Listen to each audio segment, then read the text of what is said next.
What's up guys, Trev Wilson here. Welcome back to the Bourbon Wrench. Today, we have a bit of a controversial subject, and that's how to drink your whiskey. That's how you drink whiskey, however the heck you want to drink it. So, I gathered up a bunch of different methods and ways to drink your whiskey. Ways you might enjoy, ways you might not, but we're going to go through them and kind of just see what they're like. Before we go any further guys, I just want to give a huge shout out to today's sponsor. It's Into the AM. These guys are making incredible stuff. It's been an incredible opportunity teaming up with them. They got all kinds of stuff: hats, t-shirts, windbreakers, hoodies, joggers, shorts, underwear, friggin' everything, man. Check them out. Hit the link in the description. You get 10% off your whole order, and you get 10% off the Tea Club plus a free friggin' t-shirt when you do that. Come on, man. So, the first method we're going to talk about is drinking it neat. Nothing added to it. Just whiskey out the bottle into the glass. Or not even into a glass. Maybe just into your mouth. I mean, that, again, it's not really for me, but someone out there might enjoy it. So, more power to you. What we're going to do, we'll start with the neat. We're going to go ahead and pour some good old Jack Daniels. And you might be asking, why Jack Daniels? And that's because I didn't listen to everyone who made it be known that this is trash and that it's disgusting and that you shouldn't buy it. Instead, I bought it to see for myself. See what my palate thought of it. And turned out, I think it's pretty good. So, just pour a little neat. Another thing too, I see a lot of people kind of griefing people about the size of their pours, you know. I don't pour anything crazy, but if I chose to pour it to the top and drink it, it's my bottle, and I should be able to drink it that way. So, yeah, totally fine. This is good. If this is the way you want to drink this, guess what? You should do it. So I think, pouring it neat, drinking it neat, as you're going through your journey, I think it is important to try it neat. If it's not something that you can do yet.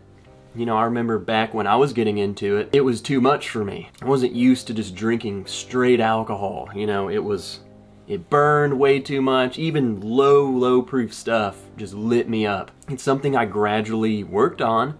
But to a lot of people, it's too much. So maybe they pick ice or with water or whatever. So, like I said, I think it is important to try it. But that is not to say that that's the only way you can drink this. So, yeah, again, another point to be made with this. I'm trying Jack Daniels. This is the Legacy Edition. Not sure how different it is from the regular Jack Daniels, but I think this is universally regarded as just you're mixing whiskey and it's trash whiskey and it's for college kids or whatever the comment section says about it. I think it's very important to formulate your opinions yourself. I think their palate it's not your palate.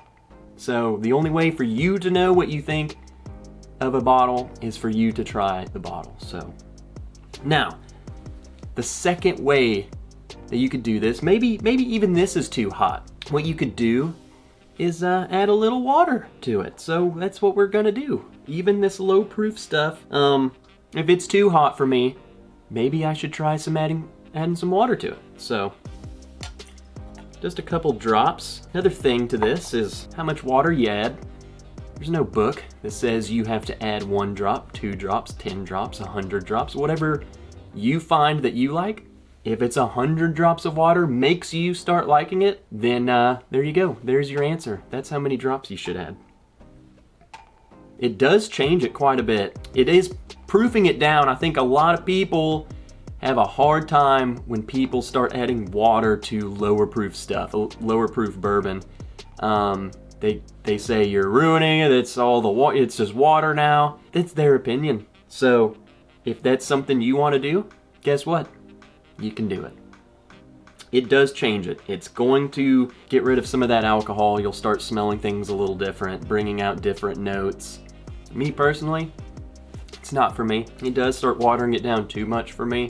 I think a lot of people who grief these type of people have kind of progressed in their journey where they drink a whole lot of barrel proof stuff, and then they see you enjoying lower proof stuff, and that alone just rubs them the wrong way for whatever reason. And then they see you adding water to it, and they just think you're the worst person ever. And I don't understand. I do not get it. This changes the flavor to a point that someone could like it. And the only way to know is for you to try it. So the next way is going to be on ice. Maybe you drink this and you say, wow, this is just burning me too much. It's too hot. It's not refreshing. It's just not doing it for me. Maybe you should drink it on ice. So what we're gonna do is take a bottle and I'm gonna pour it on ice. And you might be asking, why Weller? And because I bought it and it's my bottle and I want to try it on ice. There we go, little ice. Let it cool down a little bit. And here's another thing, this is a good thing to point out too. A lot of people are real big into super clear ice. I used ice that I just got out of the faucet, froze it, threw it in here. And that works perfectly fine for me, so. Yeah, that's might be the first time I've ever had Weller on ice, to be honest with you. Myself, don't particularly like my bourbon on ice. That being said, I'm glad I tried it because that's actually pretty good. And the only way I would have known that is if I tried it. A couple arguments people might have against this is, whoa, that bottle's, I can't find that bottle and you're just drinking it on ice? Yes. Yes, I am. Why? Because I bought this bottle and it's my money and this is my bottle. This is my property and I chose to pour it on ice. Second, another argument would be, well, that's 90 proof. That's gonna get way too watered down. It's not gonna hold up against the ice. It's not gonna hold up against getting watered down. Yes, maybe it won't hold up that good against it. Or it will change the flavor to a point that the person drinking this will actually like it. You might argue the fact that cooling it down and watering it down hides the flavor. It masks certain things, which yes, that is true. But, what if said person doesn't particularly like the taste of Weller? They say, oh, that's gross to me. And then when they put it on ice, being diluted actually changes it to the point where they like it. Okay, so we talked about drinking it neat. We talked about drinking it with some water in it. We talked about drinking it on ice. Maybe you're just starting out. Maybe your significant other or your friend just really isn't into this, okay? And they say, hey man, can I get something to mix with? Or maybe you just want to make a mixed drink. Maybe that's how you like drinking yours. So maybe you're just watching the game or something. You want to kick back, relax. You don't want to think about it. You don't want to sniff it out of a Glencairn. You just want to have a Coke and whatever bourbon you want to mix with it. That's totally your option. So what we're gonna do, we're gonna grab a Coke. I grabbed actually a Sprite Zero. Why, you might ask? Because that's what I like. You just take a little Sprite Zero,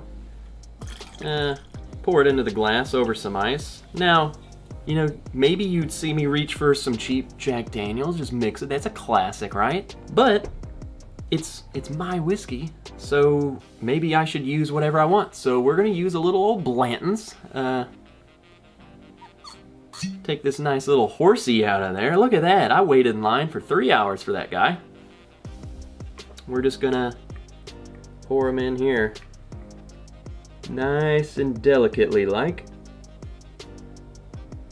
And see how it turns out. Oh yeah, that's pretty good. I mean, have you tried this? Have you tried that? That is not half bad. I couldn't tell you, I've never done an experiment of Jack versus Blanton's mixed in a Sprite and see which one's better. But if someone out there just says, you know what, I love Blanton's and I love it in a Coke, so be it. Let 'em at it. Moral of this story, guys, and I hope you've realized from the beginning kind of where I was going with this, is that I own all of these. I've spent my money on all of these. I just want you to know, and this really stems, if you're in any Facebook forum, you will see it all the time. People post a picture of something They will be just whatever. And someone in the comments is gonna be like, why are you drinking it that way? Can't believe you're doing that. That is a disgrace. What a waste. How is it a waste? It's not like I'm using your bottle. I'm not using your Blanton's. This is my Blanton's. You weren't gonna drink any of this anyway. So how am I wasting this? If you drink it predominantly neat, I can kind of see your side of it a little bit by saying, you know, this thing was aged a really long time. It was meant to take, you know, sip and savor and pick out all these notes. But, you know, at the end of the day, it really doesn't matter. What really matters is whoever's drinking it is enjoying it. I think that's what these people, the master distillers, everyone who makes this stuff, I think that is much more important to them than how you are drinking it. I would argue that they would probably rather have you happy, have you enjoying it, have you sharing and laughing with friends, making memories, drinking your Blanton's in Sprite versus forcing your Blanton's down neat because you hate it. So drink it how you want to drink it. That's how you drink whiskey, however the heck you want to drink it. Just enjoy it, learn, continue to try different things. Doesn't matter what it's in, what you did to it, it's yours. You owned it, it's your bottle, it's your whiskey, it's your money, it's your life. Be happy, have fun, create memories, and just enjoy whiskey. That's what we're all here for. We all enjoy it. It doesn't matter how we enjoy it. The fact of the matter is, we all enjoy it in some form. So get along, people. Lift each other up, help each other on their journeys. Teach them new things. Teach them without telling them that they're wrong, because they're not. They are not wrong. If they have a question, guide them, but don't belittle them for maybe they enjoy something a little different than you. So, all right, that's it, guys. So until next time, I'm Trev Wilson. This is the Bourbon Wrench. I will see you guys in the next video. Cheers. What's up, Patreons? What'd you think of that one? This is like the first episode of Wrench Rants, really. I had a lot to say. In fact, I thought about this video a lot. And every time I rehearsed it in my head, I was much, much more angry than what I just filmed. I don't know. It just really gets under my skin. Like, come on, man. Like, this is just... It's just Blanton. This is a friggin' horse. Like, come on, man. I bought that bottle. It's my bottle. And this is actually pretty friggin' good. I'm not gonna lie. Blanton's in a Sprite? Pretty good. Alright. Love you, Patreons.